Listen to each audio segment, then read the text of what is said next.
శ్రీ మహాగణాధిపతయే నమః. శ్రీమాత్రే నమః. మాచిరాజు భక్తి ప్రేక్షకులందరికీ నమస్కారం. ఈనాటి దినఫలం కార్యక్రమంలో ముందుగా నేటి పంచాంగ వివరాలు పరిశీలిద్దాం.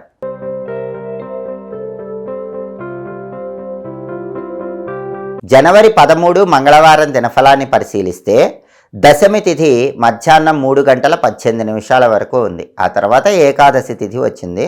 విశాఖ నక్షత్రం అర్ధరాత్రి 12:06 వరకు ఉంది. మంగళవారం విశాఖ నక్షత్రంతో కలిసి వస్తే శ్రీవత్స యోగం ఉంటుంది.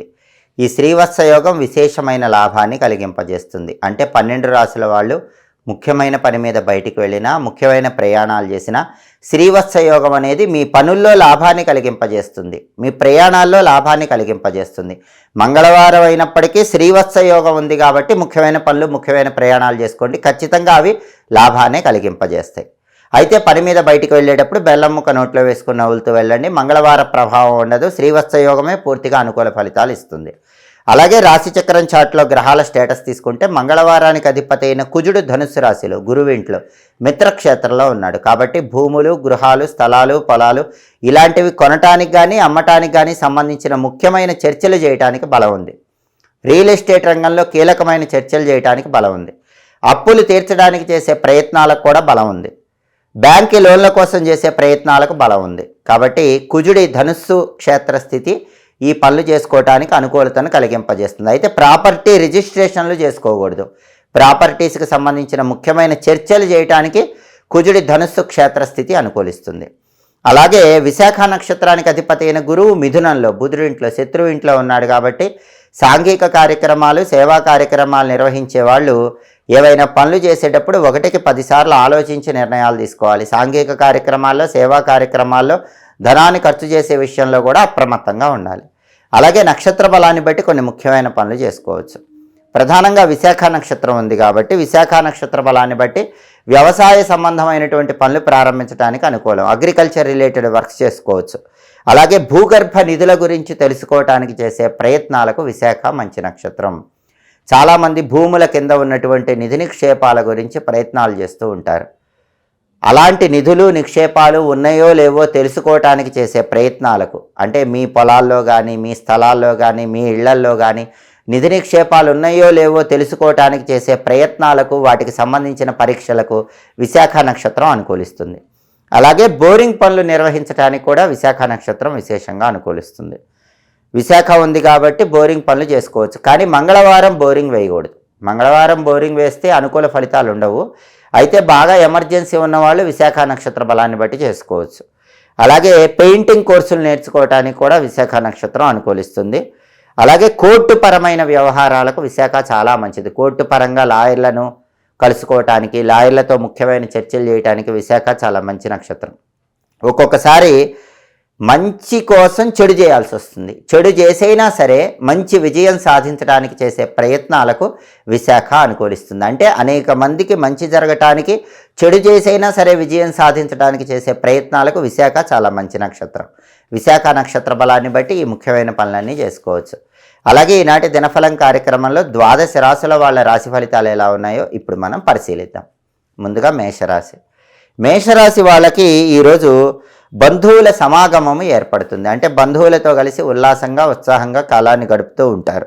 స్వల్ప ధనలాభం కలిగే సూచనలు ఉన్నాయి. అధిక ధనలాభం లేకపోయినప్పటికీ ఎంతో కొంత ధనపరంగా ప్రయోజనాలు పొందగలుగుతారు. తదుపరి వృషభ రాశి. వృషభ రాశి వాళ్ళకి ఈరోజు శుభ కార్యక్రమ నిమిత్తమై ధనం కోసం ప్రయత్నిస్తే ధనం లభించే సూచనలు ఉన్నాయి. అలాగే ప్రమోషన్ ప్రయత్నాలు కూడా వృషభ రాశి వాళ్ళకి ఈరోజు చక్కగా అనుకూలిస్తాయి. తదుపరి మిథున రాశి. మిథున రాశి వాళ్ళకి ఈరోజు ప్రధానంగా కుటుంబ సమస్యలు కొద్దిగా వెంటాడుతూ ఉంటాయి. కుటుంబ జీవితంలో ఆందోళన ఉంటుంది. కుటుంబ సభ్యులతో మాట్లాడేటప్పుడు సమయస్ఫూర్తిగా వ్యవహరించి ఆ కుటుంబ సమస్యలు మిథున రాశి వాళ్ళు అధిగమించాలి. అలాగే వృత్తిపరంగా రుణాలు చేయవలసిన పరిస్థితి వస్తుంది. తక్కువ మొత్తంలో రుణాలు తీసుకోండి. ఎక్కువ మొత్తంలో మాత్రం మిథున రాశి వాళ్ళు రుణాలు తీసుకోకండి. తదుపరి కర్కాటక రాశి. కర్కాటక రాశి వాళ్ళకి ఈరోజు ఆరోగ్యపరంగా కొద్దిపాటి ఇబ్బందులు కనిపిస్తున్నాయి కాబట్టి ఆరోగ్యం పట్ల ప్రత్యేకమైన శ్రద్ధ వహించాలి. అలాగే దూర ప్రాంతాలకు ప్రయాణాలు చేసి మంచి ప్రయోజనాలు పొందే యోగం కర్కాటక రాశి వాళ్ళకు ఉంది. తదుపరి సింహరాశి. సింహరాశి వాళ్ళకి ఈరోజు ధన వ్యయం ఎక్కువగా కనిపిస్తోంది. రూపాయి ఖర్చు పెట్టే చోట 10 రూపాయలు ఖర్చు పెడతారు కాబట్టి డబ్బు ఖర్చు విషయంలో కొంచెం జాగ్రత్తగా ఉండాలి. అలాగే అప్పులు తీర్చడానికి చేసే ప్రయత్నాలు అనుకూలిస్తాయి. చాలా కాలంగా ఉన్న అప్పుల సమస్యల నుంచి బయటపడతారు. ధనం కలిసి వచ్చి అప్పులన్నీ తీర్చేస్తారు. కార్యసిద్ధి కూడా సింహరాశి వాళ్ళకి ఏర్పడుతుంది. సింహరాశి వాళ్ళు ఈరోజు ఏ పని ప్రారంభించినా ఆ పని దిగ్విజయంగా పూర్తి చేయగలుగుతారు. తదుపరి కన్యారాశి. కన్యారాశి వాళ్ళకి ఈరోజు ప్రధానంగా ఆదాయ మార్గాలు పెరుగుతాయి, ఖర్చులు తగ్గిపోతాయి. రకరకాలుగా ధనం సంపాదించడానికి చేసే ప్రయత్నాలన్నీ కన్యారాశి వాళ్ళకి అనుకూలిస్తాయి. అలాగే కార్యసిద్ధి ఏర్పడుతుంది. మానసిక ఉల్లాసము ఉత్సాహము పొందగలుగుతారు. మానసిక ఉల్లాసం చాలా బ్రహ్మాండంగా ఉంటుంది. హాయిగా ఆనందంగా కాలాన్ని గడుపుతూ ఉంటారు. తదుపరి తులారాశి. తులారాశి వాళ్ళకి ఈరోజు ప్రధానంగా ఆరోగ్యపరంగా కొద్దిపాటి ఇబ్బందులు కనిపిస్తున్నాయి కాబట్టి ఆరోగ్యం పట్ల ప్రత్యేకమైన జాగ్రత్తలు తీసుకోవాలి. వేళకు ఆహారం తీసుకోవటం, సరైన సమయానికి నిద్రించడం అవసరం. అలాగే దూర ప్రాంతాలకు ప్రయాణాలు చేసి ప్రయాణాల వల్ల మంచి ప్రయోజనాలు పొందగలుగుతారు. తదుపరి వృశ్చిక రాశి. వృశ్చిక రాశి వాళ్ళకి ఈరోజు ప్రధానంగా సంతానపరమైన వ్యవహారాల్లో అనుకూలత ఉంది. సంతానం జీవితంలో సక్సెస్ సాధించడం వల్ల ఆనందాన్ని పొందటం, సంతానం గురించిన శుభవార్త వినటం, కొత్తగా వివాహమైన వృశ్చిక రాశి వాళ్ళు సంతాన ప్రాప్తి యోగాన్ని గురించిన శుభవార్త వినటం, ఇలాంటివి జరిగే సూచనలు ఎక్కువగా ఉన్నాయి. అలాగే శుభ కార్యక్రమ నిమిత్తమై ధనం కోసం ప్రయత్నిస్తే ధనం లభించే సూచనలు ఉన్నాయి. రకరకాల మార్గాల్లో ధనాన్ని సంపాదించడానికి చేసే ప్రయత్నాలు కూడా వృశ్చిక రాశి వాళ్ళకి చక్కగా అనుకూలిస్తాయి. తదుపరి ధనుస్సు రాశి. ధనుస్సు రాశి వాళ్ళకి ఈరోజు వ్యాపార పరంగా విశేషమైన లాభాలు కనిపిస్తున్నాయి. వ్యాపారంలో ఊహించిన దానికంటే ఎక్కువగా ధనలాభాన్ని పొందగలుగుతారు. అలాగే అధికారుల ఒత్తిడి కొద్దిగా ఉద్యోగ రంగంలో ఉంటుంది. ఆ ఒత్తిడిని అధిగమించినట్లయితే ఉద్యోగ రంగంలో కూడా అనుకూలత ఉంది. అలాగే సమస్యలు కొన్ని వెంటాడుతాయి. ఈరోజు ధనుసు రాశి వాళ్ళని సమస్యలు వెంటాడినప్పటికీ వాళ్ళ సమయస్ఫూర్తితో తెలివితేటలతో ధనుసు రాశి వాళ్ళు ఆ సమస్యల నుంచి సులభంగా బయటపడతారు. తదుపరి మకర రాశి. మకర రాశి వాళ్ళకి ఈరోజు వాహన యోగం ఉంది. బండి కానీ కారు కానీ కొనుక్కోవటానికి చేసే ప్రయత్నాలు అనుకూలిస్తాయి. అలాగే అధికారుల కోపానికి గురవుతారు. కాబట్టి మకర రాశి వాళ్ళు పనిచేసే చోట బాస్తో గొడవ పడకండి. బాస్ ఏది చెప్పినా సరే చిరునవ్వుతో మౌనంగా ఒప్పుకోండి. లేకపోతే బాస్ కోపం వల్ల బాధపడే అవకాశాలు ఉన్నాయి. అలాగే ప్రయాణాలు చేస్తారు. ప్రయాణాల వల్ల మకర రాశి వాళ్ళు మంచి ప్రయోజనాలు పొందగలుగుతారు. తదుపరి కుంభరాశి. కుంభరాశి వాళ్ళకి ఈరోజు వ్యాపార పరంగా కొన్ని సమస్యలు ఎదుర్కొనే సూచనలు ఉన్నాయి. కాబట్టి వ్యాపార రంగంలో ఉన్న వాళ్ళు ఏ నిర్ణయం తీసుకున్నా 1కి 10 సార్లు ఆలోచించి నిర్ణయం తీసుకోవాలి. అలాగే కుంభరాశి వాళ్ళు కోర్టు పరంగా ముఖ్యమైన విషయాలు చర్చించే సూచనలు ఈరోజు ఎక్కువగా ఉన్నాయి. అలాగే కీలకమైన చర్చల వల్ల మంచి ప్రయోజనాలు పొందే అవకాశాలు కూడా కుంభరాశి వాళ్ళకి కనిపిస్తున్నాయి. ఈరోజు ఏ విషయం గురించి అయినా సరే ముఖ్యమైన చర్చలు చేస్తే ఖచ్చితంగా ఆ చర్చలు కుంభరాశి వాళ్ళకి సంపూర్ణంగా అనుకూల ఫలితాలను కలిగింపజేస్తాయి. తదుపరి మీనరాశి.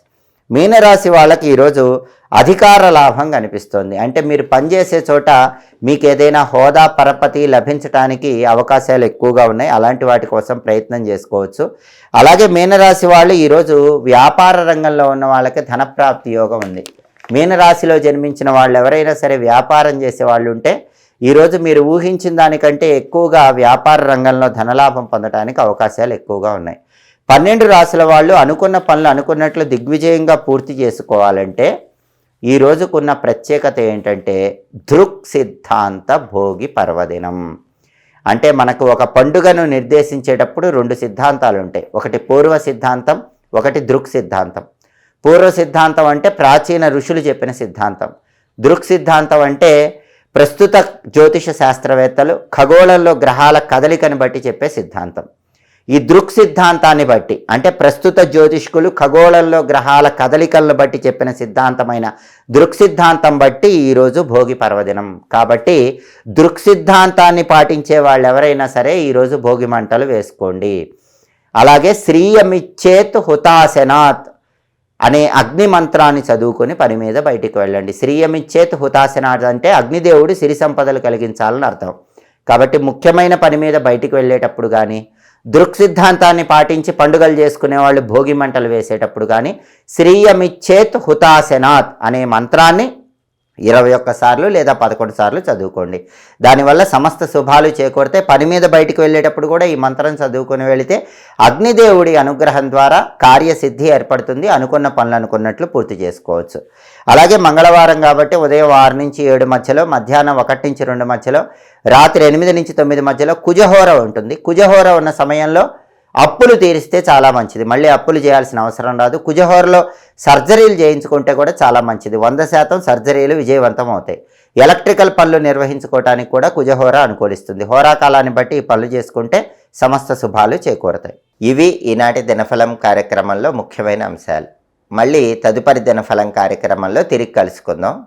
ప్రతిరోజు ద్వాదశ రాశుల వాళ్ళు రాశి ఫలితాలు తెలుసుకోవాలనుకుంటున్నారా?